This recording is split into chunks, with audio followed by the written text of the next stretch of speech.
Vamos a realizar es iniciar la aplicación, ¿no? Vamos a abrir el SPSS.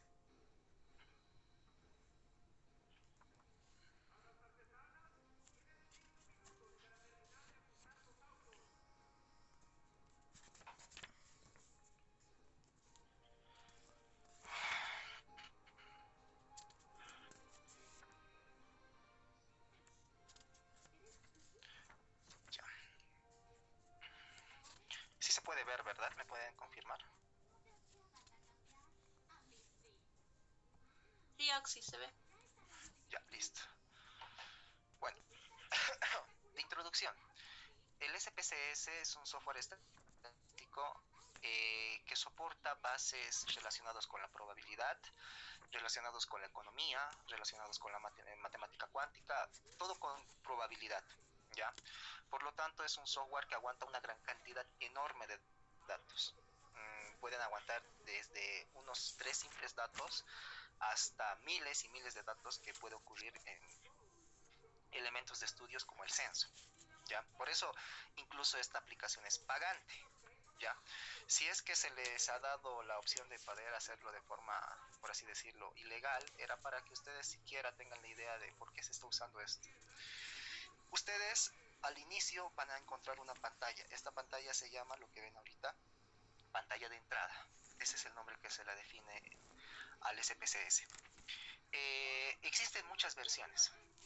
Las más antiguas desde la versión 22 hasta las más modernas, que hay la 26 y la 27 si no me equivoco. La que están viendo en pantalla o la que yo tengo es la 26.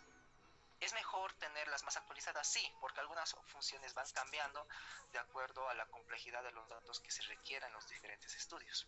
¿Ya? En la pantalla de entrada les dice las novedades que tiene el nuevo SPSS, en este caso en la versión 23, 26, la que ahorita en algún momento se los he graficado en la pizarra en las clases, es la famosa curva de Rock. Ya tú puedes hacer curva de Rock en SPSS. ¿Y qué era la curva de Rock? Si es que alguien me ha tomado en cuenta, bueno, se lo voy a repetir otra vez. Es aquella gráfica en la que relaciona la sensibilidad con la especificidad de algún tratamiento, de algún método diagnóstico, de alguna forma en la que ustedes están estimando que eso sirve para algo muy específico. Por eso en algún momento cuando ustedes estén leyendo van a escuchar que la sensibilidad de este procedimiento es de un 65%, de un 70%, que esto refiere a, no sé, la especificidad o la sensibilidad tiene un 90%. Eso refiere la curva de Rock. Y se los he mencionado de que la curva tiene que ser como ven en la línea roja. Mientras tenga esta curva, que esto es por funciones temáticas, en algún momento me han debido ver a colocar funciones, cálculo, integrales. Esa función en matemáticas, si ustedes recuerdan en el colegio, tiene una figura y esta figura es esa curva, esa relación. Y esta curva, como ustedes están viendo en la roja, refiere de que mientras esta curva tenga esa forma, ese tratamiento, ese procedimiento es de alta sensibilidad y de alta especificidad que sirve para ese elemento en específico. Y si la curva se va aplanando y llega como una pendiente, como ve la línea azul, ese tratamiento, ese procedimiento no sirve. Entonces, ¿para qué realizarlo? No? Generalmente se hacen para estudios experimentales. ¿Por qué estudios experimentales? Nosotros, bueno, a medida que ustedes vayan entrando a lo que es la medicina interna, van a ver de que muchas enfermedades no tienen cura. Lo único que ustedes hacen como médicos es apalear los síntomas y alargar un poco la vida de la persona apaleando esos síntomas. Y más que todo cuando se trata de enfermedades crónicas como VIH, cáncer, enfermedades autoinmunes y demás, ¿no? Entonces ahí se estudia de gran manera la curva del ROC. ¿Ya? Entonces en el SPSS, en la versión 26, te permite hacer este tipo de gráficos. Ahora, cerramos esto y nosotros tenemos esta pantalla. Y esta pantalla ustedes van a ver qué diablos es esto, ¿no? En algún momento, cuando hemos hecho estadística descriptiva para datos de intervalos, les he mencionado que es importante conocer qué es una fila y qué es una columna. Todo lo que es columna es en sentido vertical, columna, columna, y todo lo que es fila es en sentido horizontal, ¿ya? Eso es una fila. ¿Y por qué es importante saber eso? Porque ustedes al momento de escribir una tabla tienen que saber qué es una columna y qué es una fila. Entonces ustedes tienen dos opciones en la pantalla de datos, una vista de datos y una vista de variables. Donde ustedes van a trabajar inicialmente es en la pantalla de vista de variables, ¿ya? Y a los que estaban con su laptop de ese día me han debido escuchar mencionar el nombre, el primer icono del nombre. Y ustedes podían colocar, no sé, mi variable puede ser presión arterial, por así decirlo. Era el ejemplo más fácil que les voy a dar y el que van a entender. Y yo quería colocar presión arterial porque ese es el nombre de mi variable. Y yo trataba de salir y me salía esto, el error. Porque en este primer punto o en este primer icono refiere la característica más mínima de la variable. ¿Cómo vas a identificar tu variable? Hay un apartado donde tú puedes describir completamente tu variable. Entonces aquí van a usar mucho lo que son variables. En mi caso, entonces yo podría poner, no sé, una sigla, las primeras letras, presión arterial, ¿ya? Y cuando ustedes, ahora sí ya te acepta, te aparecen datos ya establecidos. El SPSS, como trabaja con variables, ya automáticamente lee qué tipo de variable es y considera cuál es la mejor forma de trabajar con esa variable. Esto, dependiendo de lo que ustedes necesiten, se puede cambiar, ¿ya? Entonces acá yo necesito describir mejor mi variable, entonces yo voy a colocar presión arterial en adultos de 60 años. Y así de larga mi descripción de mi variable me permite en este punto, cosa que en el nombre no me lo permitía, ¿ya? ¿Qué es el tipo? Como toda variable puede ser vista de dos modos, tanto de forma numérica o de forma literal, todo en estadística, en el SPSS, tiene que ser numérico, todos son números, por eso refieren a una matemática más compleja. Si ustedes van al tipo de variable, les aparece que puede ser para notación científica, para el tema de economía, con este caso moneda personalizada, el dólar, en cadena, enteros y ceros iniciales, para decimales, para datos específicos por datos agrupados, o sea, una cantidad enorme de variables que ustedes pueden trabajar que son netamente numéricas. Ustedes como estudiantes de medicina y que están aprendiendo estadística, déjenlo en numérico, no se hagan mucho problema con lo demás. La anchura, ¿qué refiere? La anchura es la cantidad de datos que se va a permitir después de una coma, ¿ya? Y en esta coma no lo tendrían que cambiar porque el 8 se supone que es el estándar para el análisis de datos. Los decimales. Los decimales dependen a qué tipo de variable están trabajando. No es lo mismo trabajar con una variable cualitativa a trabajar con una variable cuantitativa. Es muy diferente. Y ahorita vamos a hacerlo recuerdo. En algún momento tal vez me han escuchado a mí decir variable, variable, variable, y han debido decir, ay, que mucho habla de Auxi, que se calle de una vez. Ahora lo van a usar en esta aplicación. ¿Cómo se les ha hinchado tanto con el tema de variables? Los valores en un momento lo voy a explicar, los perdidos igualmente, las columnas déjenlo en 8 porque la anchura y las columnas trabajan de la misma manera, tienen que ser la misma cantidad de tablas. La alineación es si yo quiero que mis datos estén a la derecha, estén a la izquierda, el orden, digamos, del lado del centrado.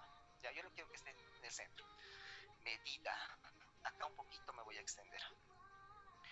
En medida, ustedes tienen que definir qué tipo de variable es con la que van a trabajar. ¿Será escala? ¿Y qué es escala? Es una variable cuantitativa. ¿Y en qué grado se dividía una variable cuantitativa? En intervalo y en razón. ¿Y en qué funcionaban estas dos variables? En relación a la presencia del cero. Una decía, hay ausencia, hay valor cero, existe el valor cero.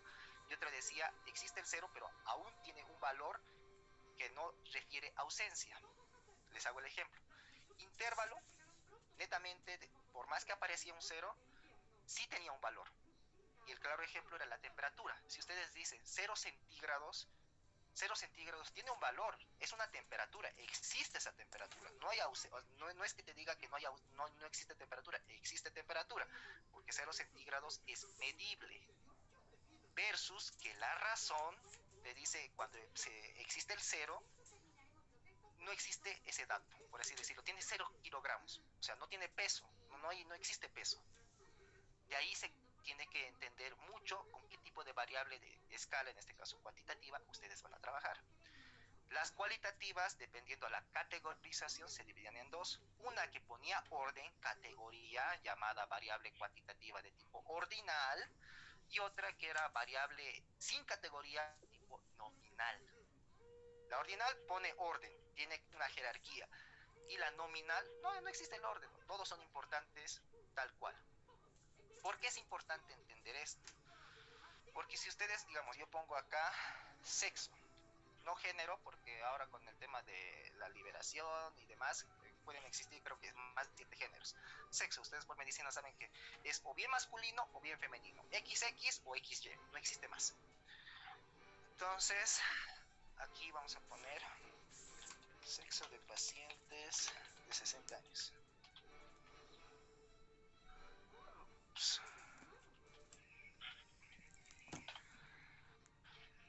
Y yo en mi lógica como investigador podría decir, a ver, sexo para mí que sea ordinal.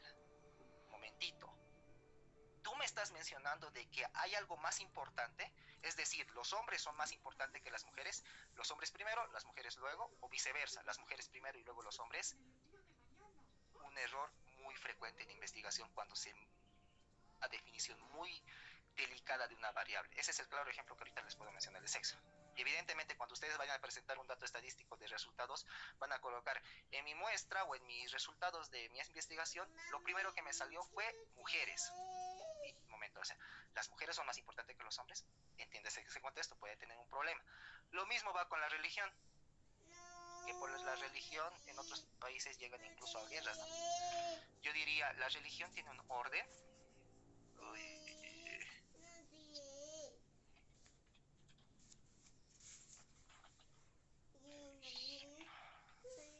Ya.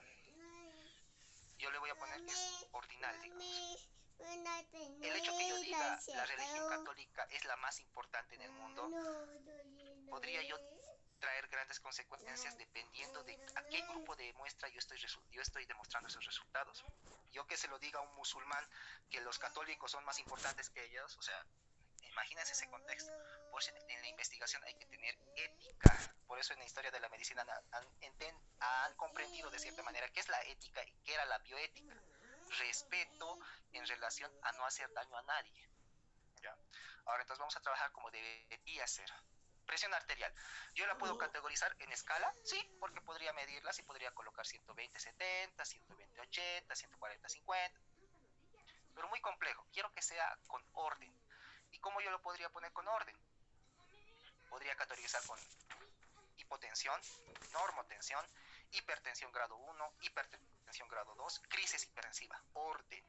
Sexo. Yo sé que esto no tiene un ordinal, es nominal, o sea, todos son importantes. Y religión, lo mismo. Podría colocar que esto es nominal. Una variable común es la edad. La edad yo la podría trabajar desde el punto de vista cuantitativo, sí. Si yo digo, en mi grupo de población existen infantes, niños, adolescentes, adultos jóvenes, adultos mayores, adultos de la tercera edad, personas de la tercera edad o personas seniles. O sea, estoy categorizando por grupos etarios. O sencillamente, en mi investigación, si no quiero hacerme mucho problema, le pongo escala.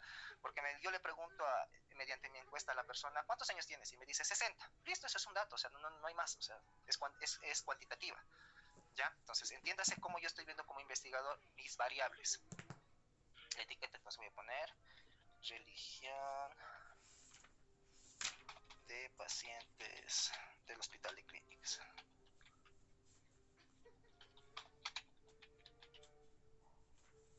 Y acá vamos a poner edad de pacientes del Hospital de Clínicas.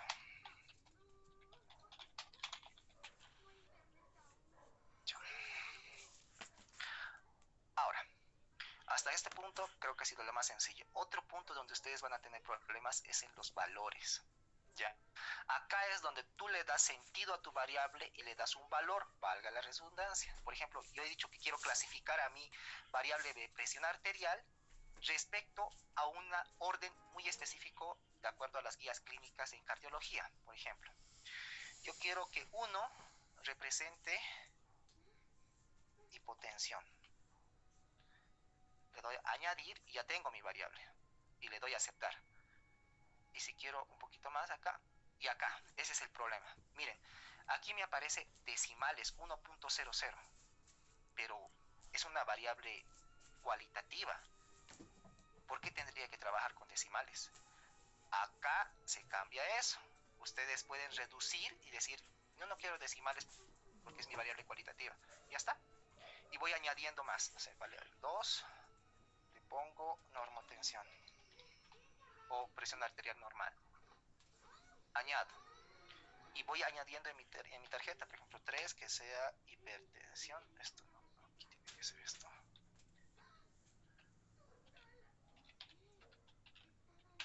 Grado 1. 4. Hipertensión. Grado 2. Y el 5, crisis hipertensiva.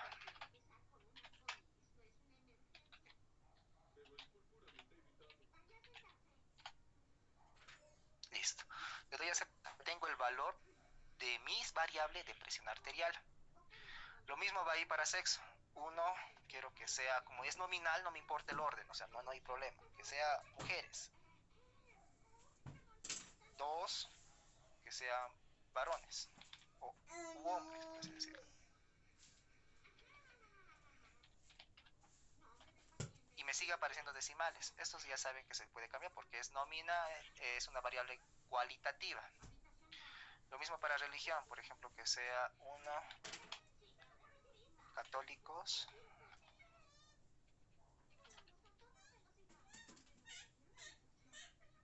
2, que sea, no sé, evangélicos. 3, que sea otras religiones.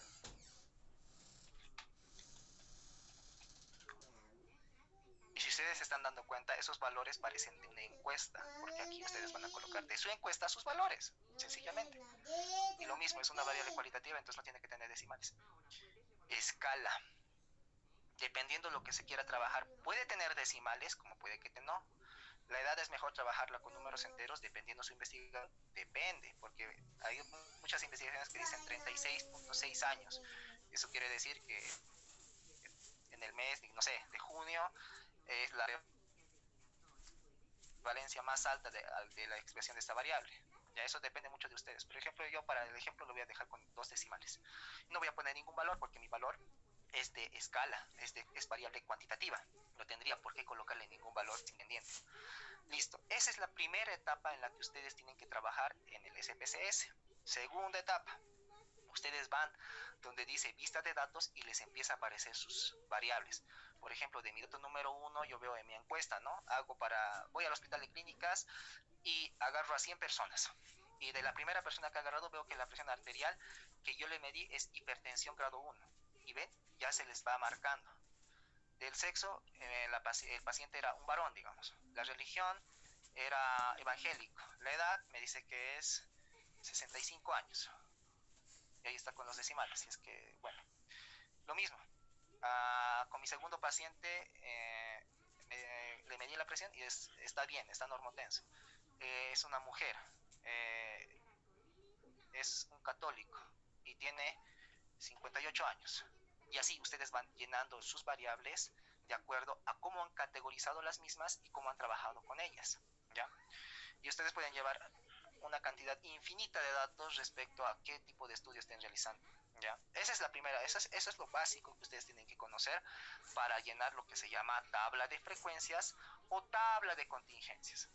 Ahora viene el ejemplo. Yo les he enseñado de por qué era importante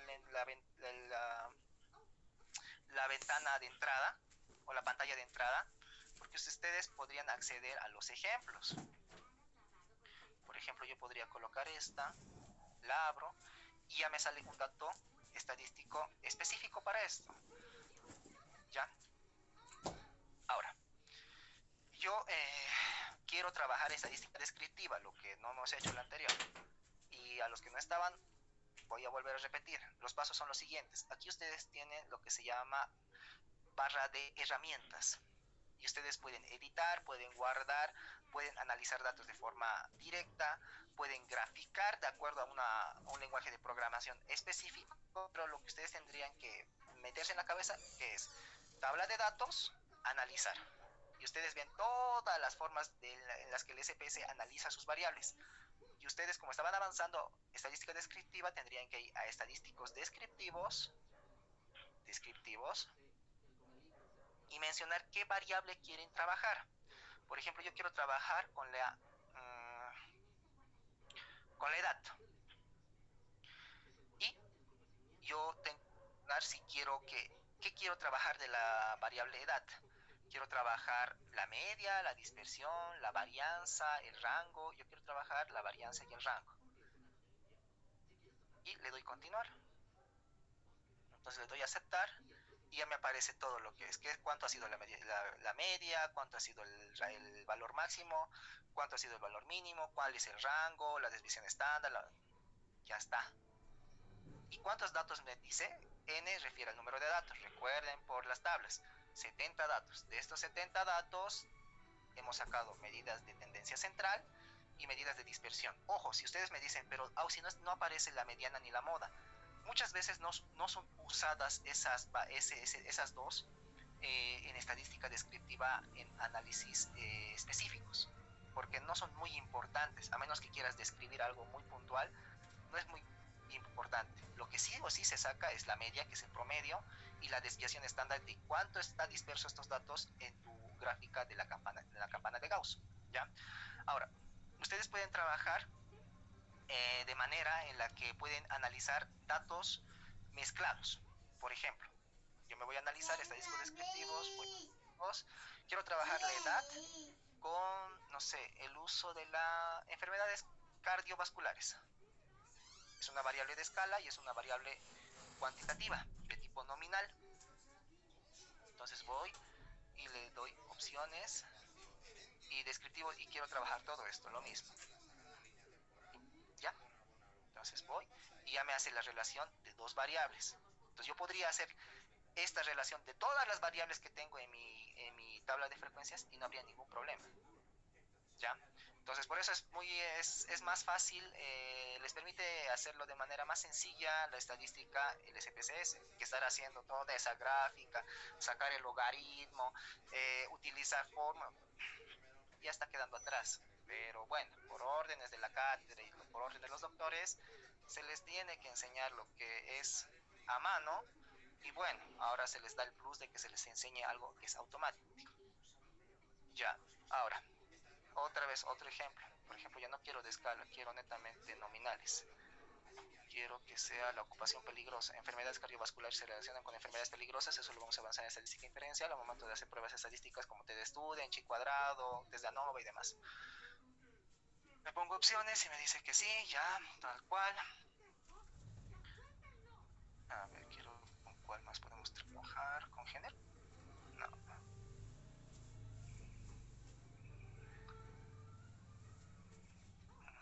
Esto, entonces vamos a poner. ¿Qué tal con 3 si trabajamos?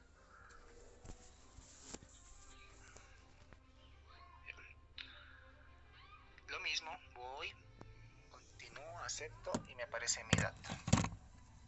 Tal cual. Ya. Ojo, cuando ustedes vean la coma y por delante no haya nada, refiere que hay un 0. ¿Ya? Eso refiere un 0 por delante.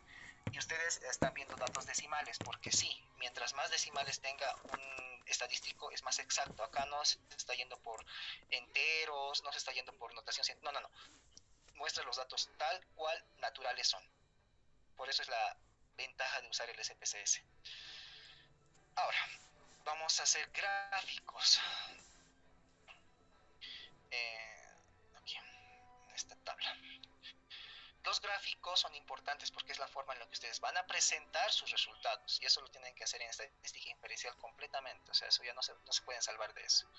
Por ejemplo, para hacer gráficos tienen que ir a tablas de frecuencias. Lo general que ustedes van a hacer es tabla de frecuencias. Y en la tabla de frecuencias yo les expliqué que existen gráficos específicos para datos cuantitativos y existen gráficos específicos para variables cualitativas. Vamos a poner con el género. y acá me parece estadísticos, y incluso yo podría sacar desde este punto de vista ya las medidas de tendencia central. Mira, aquí me dice moda, ¿ve? Acá ya me puede aparecer porque ya son frecuencias. Aquí está la moda, la desviación, la varianza, el mínimo y el máximo. Ya todo eso lo voy a sacar. Y no, quiero cuartiles, no quiero puntos, quiero cuartiles. ¿Ya?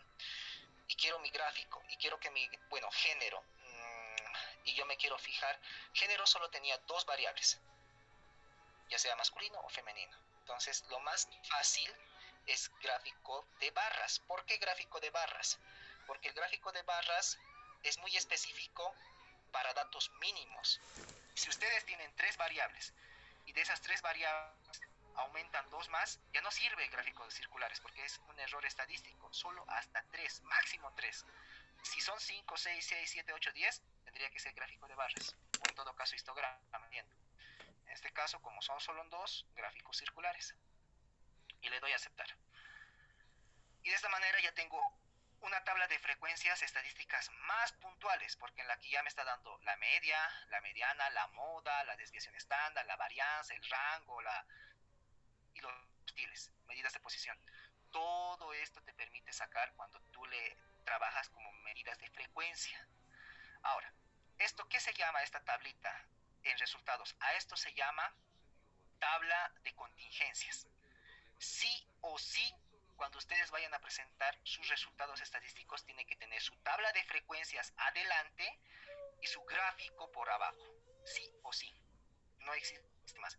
¿Y cómo se lee esta? Por eso se les ha dicho, ¿qué es una frecuencia absoluta? ¿Qué es una frecuencia relativa? Acá está eso. La frecuencia absoluta era el número natural y el porcentaje, como lo dice, que es la frecuencia relativa en porcentaje.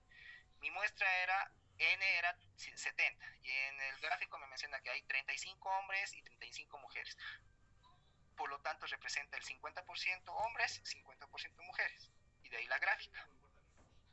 ¿Cuál es la ventaja de esto? Que ustedes pueden guardar o copiarla.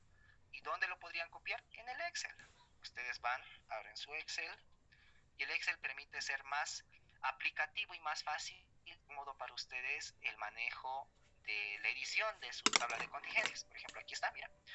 Y yo incluso puedo eh, copiar esto acá.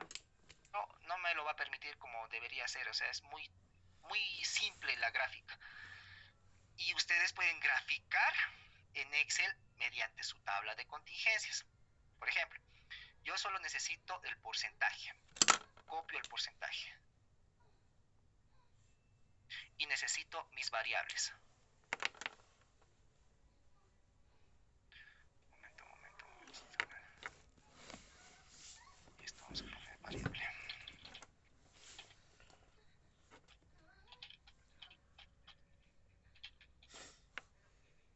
Ahora, ¿cómo se trabaja el gráfico estadístico en el Excel? Si es que alguna vez lo han intentado.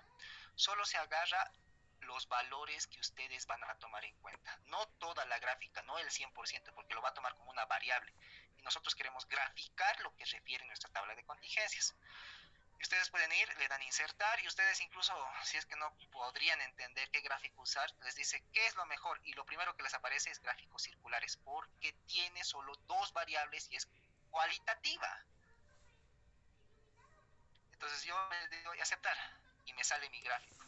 Entonces yo puedo aquí trabajar y decir género o sexo, por así decirlo, sexo de pacientes con cáncer, por así decirlo, en el hospital de clínicas, ya. Incluso yo puedo editar y puedo poner que tenga etiqueta de datos, estos datos los puedo trabajar, que estén en el centro, que se vean mejor, que incluso yo podría trabajarlo de esa manera para que sea más específico, o sea, les permite editarlo de una mejor manera. ¿Y esto cuál sería la respuesta? Luego tendrían que copiarlo a un Word. Perdonen mi saturación de partes, pero estaba trabajando. ¿Ya? Ustedes ya podrían presentarlo de esa manera. Entonces, ¿cómo era primero la presentación? Primero era la tabla de contingencias.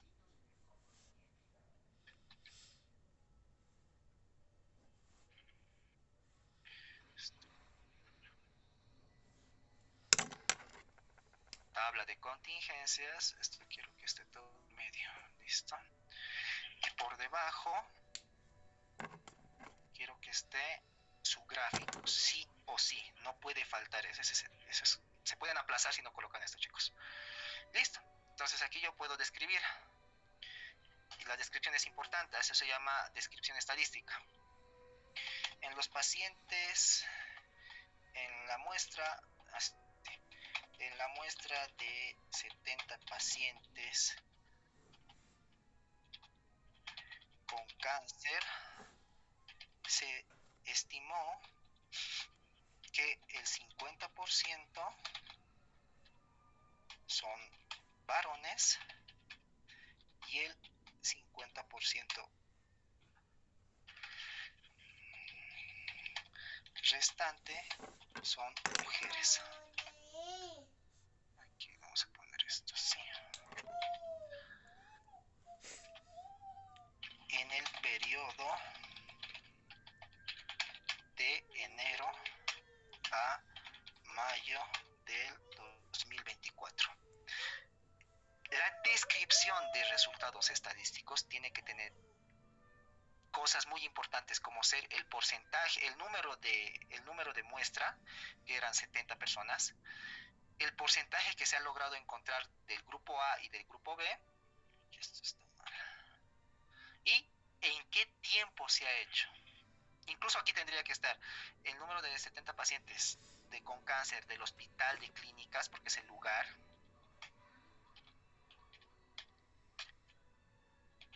o en el hospital de clínicas, se estimó ya. Esa es la forma correcta de describir una gráfica estadística.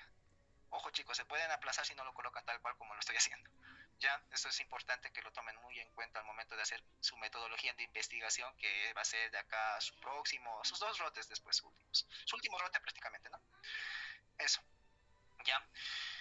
Eso respecto a SPSS, ya. Y ustedes, en algún momento les he dicho que eh, todo programa en computación tiene su lenguaje de programación. Y ustedes, en su lenguaje de programación, tienen que entender cuál es su lenguaje de programación. Por ejemplo, del Excel, si ustedes lo guardan, se guarda como .exe, ¿no? Ese es su lenguaje de programación. Y en el caso del SPSS, se guarda como .zap. Aquí está, .zap. Todo lo que sea .zap lo lee el SPSS, ¿ya? Ahora, la ventaja es que ustedes pueden incluso importar datos de Excel. Por eso es la ventaja. O sea, ustedes van a trabajar con Excel y SP conjuntamente. Luego, el SData es una aplicación que se puede utilizar para hacer muestreo, ¿ya? Entonces, ¿tienen una aplicación para hacer muestreo que lo puede llevar al SPSS? Sí, pueden. Y otros que son buenos para hacer código de bases, esto por el otro es para economía, el SYLK es para hacer códigos de fuente, o sea, pero eso no lo van a manejar tanto. Ustedes van a manejar Excel y SData. Puede que SData lo manejemos, o el más fácil creo que estaba haciendo el auxiliar. Ya. Hasta este punto, ¿tienen alguna duda con el SPSS? Porque luego en las otras clases me voy a meter con estadística inferencial y esto cambia y se hace un poco más complejo de lo que debe ser. Si alguna duda tienen, hablen ahora.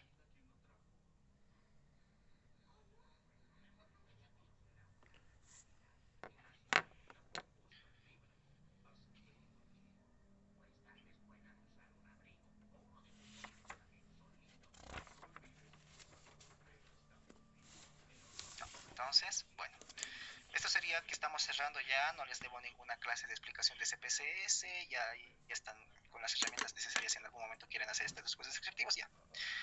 Ahora vamos a ir por el último, con lo que el doctor estaba insistiendo, probabilidades. No se me van a traumar ya, por favor. Aguántenme un poquito.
¿Desde dónde no me escucharon?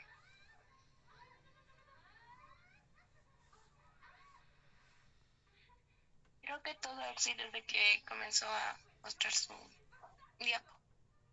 Ah, ya, ya. Pero me escucharon de estadística descriptiva, ¿verdad? De eso del SPSS. Sí, sí, Ah, ya. así. Uy, me has hecho asustar. Ay, no, ya. Bueno, otra vez. El, estadística descriptiva e inferencial. En descriptiva ustedes lo que han hecho es ver y anotar lo que tenían enfrente. En estadística inferencial no es eso. Ustedes tienen que, aparte de anotar lo que ven, analizar el por qué pasa esa situación. Y prácticamente ustedes tienen que predecir lo que va a ocurrir en un futuro.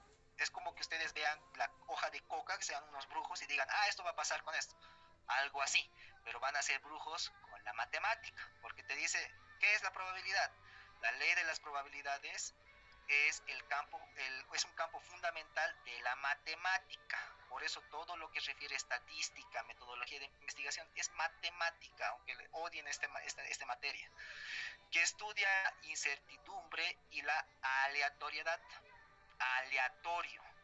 Toda investigación de alto impacto es aleatorio. ¿Y qué quiere decir aleatorio?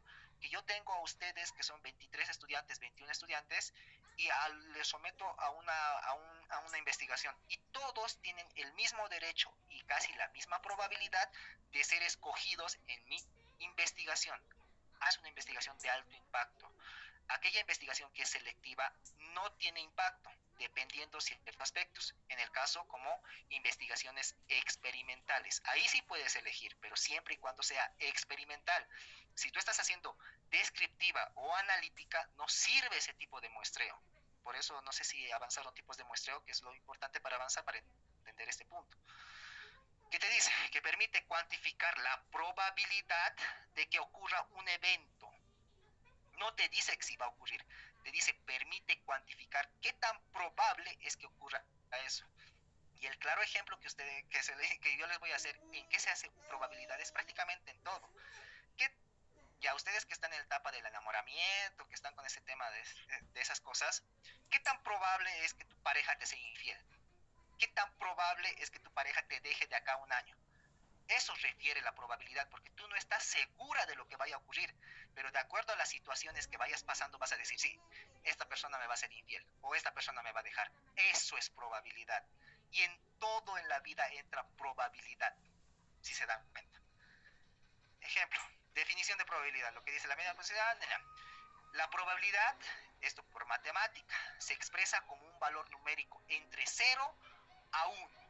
Cero indica imposibilidad, no existe posibilidad de que suceda ese evento. Y 1 indica certeza, sí va a ocurrir ese evento. Por eso se utilizaba la gráfica de la campana de Gauss, porque la campana de Gauss se divide de 0 a 1, ya sea para valores infinitos negativos o infinitos positivos, pero era 1. ¿Y qué era el 0? El 0%. ¿Y qué refería el 1? El 100%. Por eso les he dicho, no existe nada más que el 1 porque el 100% es lo máximo que ustedes van a llegar a alcanzar en teoría, porque se supone que no existe nada al 100%. Que alguien te diga, yo te amo al 100%, no, no existe, o sea, es imposible. Tendría que ser tan perfecto esa persona como para amarte al 100%, eso no existe. Te amará un 70%, un 60%, ¿qué tan probable es que te sea infiel? ¿Qué tan probable es que te sea fiel? ¿Entienden? Entonces, refiere todo lo que a sucesos de eventos que puedan pasar. Existen tipos de probabilidad, ya sea una probabilidad teórica, una probabilidad empírica o una probabilidad subjetiva. La probabilidad teórica, como lo dice, refiere mediante análisis de modelos matemáticos. No lo van a usar mucho ustedes eso, porque refiere en relación a casos favorables y en el total de casos posibles. ¿Qué es esto? Que mientras más casos favorables se sumen a ese evento, es más probable que ocurra. El ejemplo del amor, a ustedes que ya están con ese tema. Mientras más detalles tenga esta persona, mientras más coherente sean sus pensamientos, mientras más responsable sea afectivamente, es más probable que esa persona te sea fiel. Algo así. Teórico, no práctico, porque puede cambiar todo.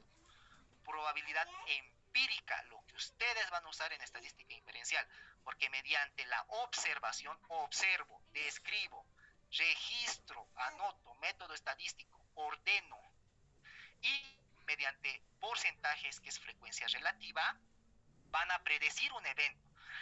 Yo podría decir, ya a ver, empírico, observo, veo que esta persona es coherente, como les he dicho, es responsable efectivamente, es una persona coherente conmigo mismo, no me hace daño, trata de respetarme como se debe, estoy viendo y estoy registrando de cierta manera, por así decirlo, este porcentaje de actitudes que tiene conmigo. Por lo tanto, basada a mi experiencia, yo puedo decir, existe una probabilidad de un 80% que esta persona no me sea infiel, porque hay una actitud empírica, bases en las que yo me sustento para poder definir algo. Y la probabilidad subjetiva, como lo dice subjetivo, es por la intuición o creencias personales, lo clásico. Porque mis padres han sido, o bueno, han tenido un noviazgo desde los 17 años y ahora que tienen 60 años están unidos, yo puedo creer que eso me va a ocurrir a mí, porque son creencias personales, cómo yo me he creado, cómo yo me he educado, y yo pienso que eso va a ocurrir porque tengo ese pensamiento basada en la confianza, basado en el conocimiento, pero no requiere datos estadísticos. Y esta probabilidad es muy peligrosa, porque solo está basándose en un concepto muy cerrado de lo que yo pienso, no estoy tomando el concepto externo. Por eso ustedes en investigación en medicina no se utiliza esto, a menos que sea muy necesario, como por ejemplo de las vacunas, de la pandemia y demás. Por eso no se utiliza eso. Esto hasta acá lo voy a poner. ¿Por qué? Porque ustedes luego tienen que saber cuáles son las reglas básicas de la probabilidad, tienen que calcular eventos simples que puedan pasar en un hecho, o eventos compuestos o complejos, una probabilidad condicional, en la que ustedes ya tienen que trabajar conjuntos. Tienen que hacer el teorema de Bayes, si hay un evento A, pertenece a un evento B y todo lo demás. Entonces esto ya es para clases posteriores. Para ponerles un ejemplo más verídico, porque el otro era muy superficial, voy a presentarles esto y con esto ya me callo.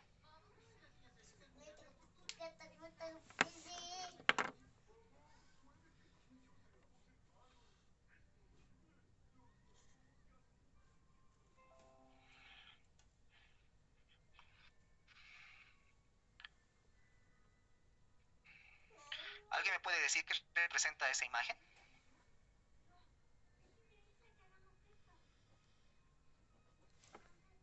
Aquí vamos a ver su cultura general, chicos. Es fácil. El Big Bang. Sí, lo que es el Big Bang. No. No, no. Es una bomba atómica. Una explosión. Exactamente. Bien, la persona que me dijo es una bomba. Este es el esquema básico que se refiere a la bomba atómica. Y ustedes van a decir, puta, ¿ahora qué está hablando el Auxi? ¿Está drogando o qué para mostrarnos esto? No, no, no. Vamos a hablar de probabilidades, que esto ha sido una base fundamental en el tema de la física cuántica. Que ustedes ya un poquito más se van a poner eso. Antes de, cuando Newton postuló las leyes de la física, esa era la llamada la matemática clásica o la física clásica. Lo que veo, anoto. No puede existir nada más que eso, porque los científicos en ese momento decían, yo tengo que ser lo más exacto posible, no puede ocurrir eventos que yo pueda decir, puede pasar, no existe eso, porque nosotros tenemos que decir, esto es así, es blanco o es negro, ahí quedaba. Cuando ha ocurrido los problemas de la Tierra y de todo ese enrollo, físicos muy importantes como Einstein, y lo que es, alguien conoce el nombre de Oppenheimer, a ver, si alguien ha visto esa película, bueno, me va a entender a qué contexto lleva esto. Con Oppenheimer y Einstein se han creado dos teorías hasta el día de hoy, han cambiado completamente la ciencia como se conoce del mundo. ¿Por qué? Porque la física clásica decía que es determinista, que sabemos la velocidad y la posición de algo que no se va a modificar.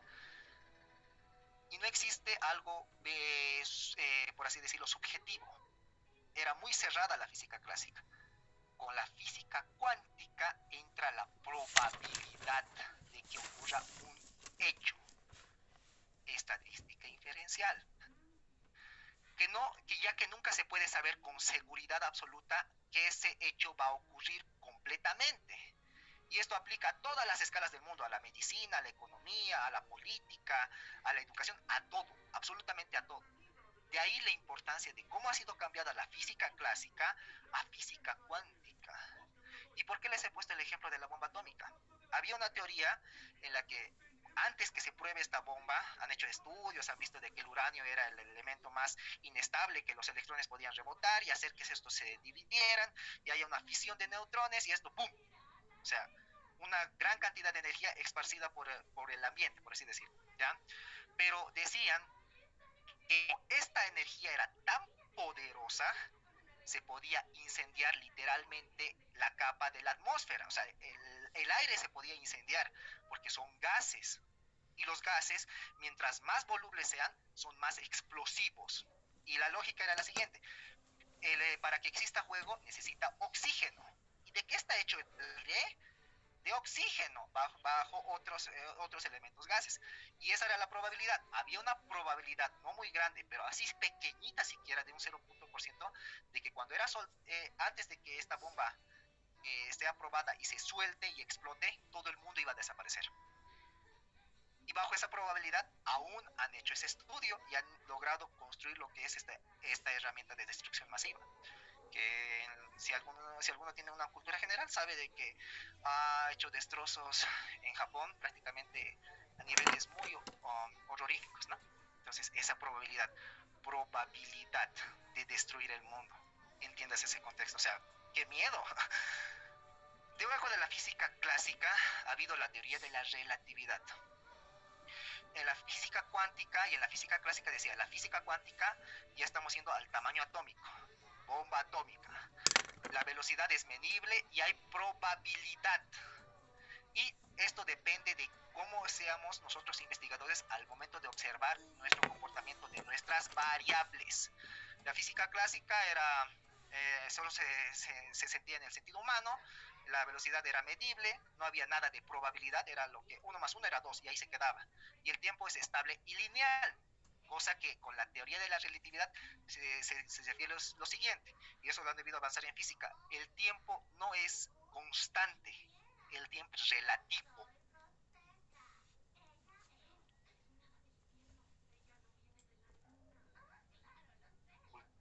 Alguien que les haga una idea, no, por favor, el tiempo es relativo, no, no, no,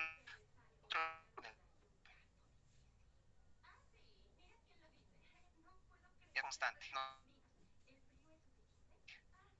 era, vamos, después va a contar sobre esto, ¿no? Entonces, es salir escribir un cuadro, no, entiendas esa complejidad. Ahora, mi último ejemplo. Perdonen que les chinchetea tanto porque no hemos podido pasar las clases. Ustedes han visto que el doctor ha tenido un problema con respecto a las notas, que hasta este momento sigue siendo muy indiferente respecto a eso. No sabría decir por qué. Ustedes que ya han hecho o han dado su examen de microbiología, para eso viene el ejemplo. Ya, a ver, denme 5 minutos más y con eso acabamos, chicos. ¿Alguna duda respecto a probabilidad mientras busco esto? ¿Alguien que me quiera decir algo respecto, si no entiende a probabilidad?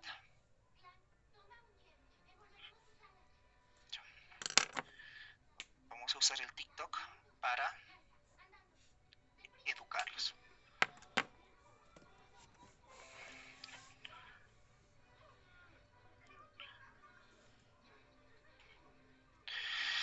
Ya, esto si alguno ha visto me va a entender a qué refiere.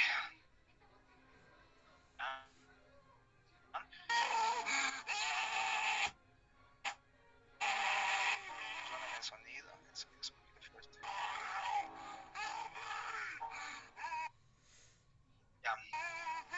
Refería la imagen del esqueleto a este estudio de laboratorio, ahora entrando a la medicina. Si ustedes son muy observativos van a ver que aquí dice hemocultivo, microorganismo identificado Acinobacter. Y ustedes ven una serie de elementos químicos que ustedes dicen, ¿qué diablos es eso? Estos son medicamentos, son antibióticos. Y acá dice resistente, resistente, resistente, resistente, resistente. A esto se llama antibiograma. Se hace un cultivo y luego se hace un antibiograma. ¿Y qué es un antibiograma? Eso se ocurre en momentos en los que tú das a un paciente un determinado fármaco y no sirve, tú das otro y no sirve. Y tú dices, ¿por qué? Pero, y tu paciente está empeorando. Generalmente se da en pacientes hospitalarios crónicos. Y tú como médico sacas una muestra del elemento que tú crees en qué lado se está haciendo la infección. En este caso, sangre. Cultivas y te sale que es un Acinobacter, ¿ya? Y tú un Acinobacter, tú por tus libros de microbiología y farmacología dices, este bicho, esta bacteria es muy sensible al imipenem, a la cefaloxina, a la cefotaxima, a cualquier antibiótico. Y tú le das ese, o sea, te dice el libro, tal cual. Pero acá en este estudio te dice que esta bacteria, que son 2 páginas prácticamente, pero solo está en la primera, es resistente a 30 tipos de fármacos. O sea, ya has dado todos los antibióticos posibles. ¿Qué fármaco más le vas a dar a ese paciente? Y a esto se llama las superbacterias. ¿Qué probabilidad existe de que ocurra una superbacteria? Depende de factores. ¿Y qué factores son esos? El famoso tratamiento automedicado. Ustedes van, no sé, se enferman, tienen un resfrío, ya, amoxicilina, o me duele algo, ya, este medicamento.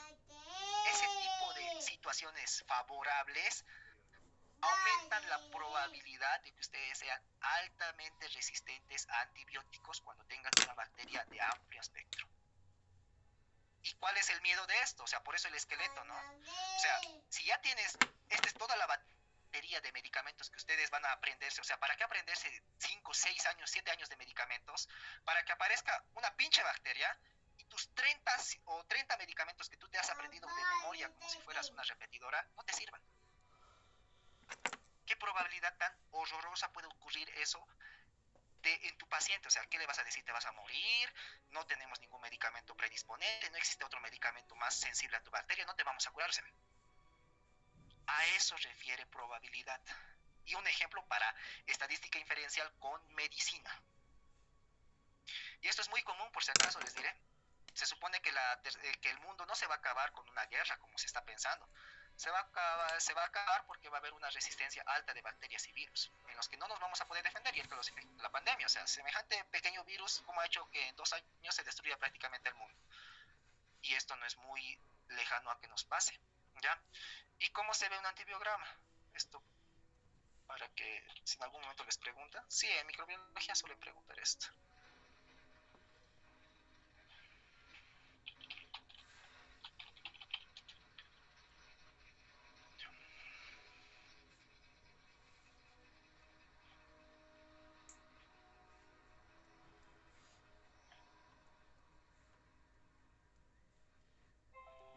Ya. El antibiograma se ve así. ¿Aquí hay probabilidad? Sí, también. ¿Qué tan probable es que este fármaco sea sensible a este medicamento?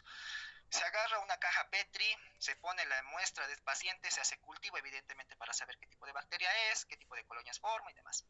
Y luego se coloca en el medio distintos fármacos de todos los que nosotros tenemos, antibióticos. Cuando el halo se pone transparente, es más probabilidad que este fármaco sea más sensible para esta bacteria. Cuando el halo se pone así, prácticamente no existe halo y solo está la pastillita, existe una alta probabilidad de que este fármaco no sea sensible a esta bacteria. Y en el ejemplo del TikTok anterior que les he visto, en esta muestra, prácticamente imagínense de estas, unas 5 cajas de estas, con 30 medicamentos distintos, que no tenían ningún halo, eran así, directamente así, tal cual, como si no hubiera pasado nada. ¡Qué miedo! ¡Qué miedo! Porque ese paciente prácticamente ya estaría a un borde de la muerte, por así decirlo. Ojo, entonces por eso les estoy poniendo tantos ejemplos. Probabilidades inmensamente grandes. Y les estoy tratando de dar los ejemplos en los que ustedes van a poder utilizar la estadística inferencial en medicina. ¿Ya? ¿Alguien tiene alguna duda? ¿Alguien?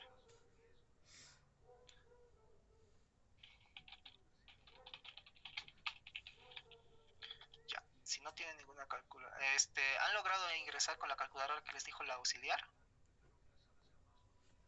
Porque no es complicado, o sea, tienen que colocar el tamaño de la población y demás.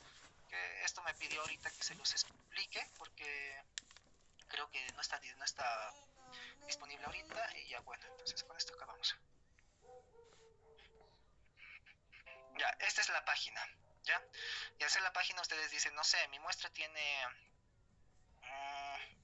5.445, ¿ya? Y el nivel de confianza ustedes dependiendo, a mayor cantidad de población, mejor confianza, por si acaso. Entonces yo quiero 95, que era lo más clásico, y mi margen de error, entonces 95 más 5, 100%. Lógica, si mi nivel de confianza es 90, mi margen de error tendría que ser 10, ¿no? Y te dice, tu tamaño de muestra tiene que ser 68. 68 personas para que sean como debe ser. Ahora, si pongo 95 y mi margen de error es 5, 360. Así de sencillo. No es necesario hacer toda esta fórmula, que manualmente podrían hacerlo, pero ya tienen herramientas electrónicas como para poder hacer. Eso nada más, eso quería mostrarles la auxiliar. ¿Ya? Entonces entiéndase eso para su metodología de investigación, que lo van a hacer en su último rote. Ya, eso sería, chicos. ¿Alguna duda? Y si no, pues bueno, nos podríamos despedir, y gracias por su tiempo, y vamos a tratar de organizar mejor las clases. Recuerden que el doctor nos ha pedido que dividamos al grupo en dos, así que eso lo voy a hablar con la auxiliar y vamos a ver cómo vamos a hacer eso. O en todo caso, para no perjudicarlos a ninguno, vamos a tratar tal vez de, entre comillas, dividirlos, pero prácticamente van a estar unidos. Es que no me parece dividirlos, es como algo, una competitividad, y esto no es una competencia, se supone que somos un grupo, ¿no? Pero eso lo voy a hablar con la auxiliar. ¿Alguna duda, chicos? O si no, ya podrían retirarse. Gracias por su tiempo.